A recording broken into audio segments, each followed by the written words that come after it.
નમસ્કાર દર્શક મિત્રો, હું છું પ્રિયા માધવાણી. આપ જોઈ રહ્યા છો લોકસામના ન્યૂઝ. દહેગામથી અમારા રિપોર્ટર મિલન શાહ.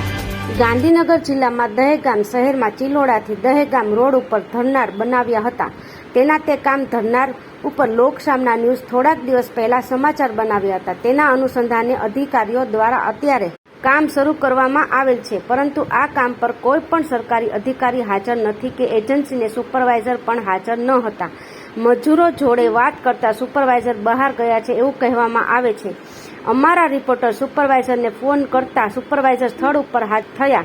સુપરવાઇઝરને પૂછતા કે આ ધરનાર શું કામ કરવાનું છે, ત્યારે તેમણે જણાવ્યું કે વેટ મેક્સ અને ડામર પાથરવાનું છે. જે વેટ મેક્સ નાખ્યું છે તે તદ્દન નીચલી કક્ષાનું હોય તે દેખાઈ રહી છે.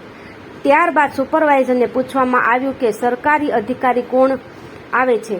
સુપરવાઇઝર કહે, મને ખબર નથી. શું સરકારી અધિકારી ફરજમાં આવતું નથી કે આ રોડ પર કામ ચાલે છે તો હાજર રહેવું? કોન્ટ્રાક્ટરના સુપરવાઇઝર પૂછવામાં આવ્યું કે આ કામ થયા પછી વરસાદ પડશે તો શું હાથીગળા ટકી રહેશે કે પછી જનતાને મૂર્ખ બનાવવાની છે?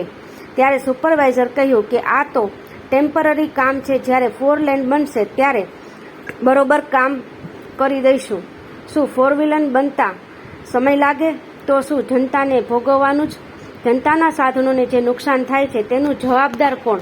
આરએમબીના અધિકારીઓ નજરઅંદાજ કરે છે કે પછી તેમની સરકારની પણ બીક નથી? જો અધિકારી આ ધરનારના બિલ અને ડિપોઝિટ જમા લેવી જોઈએ તેવી ચર્ચા જનતામાં થઈ રહી છે.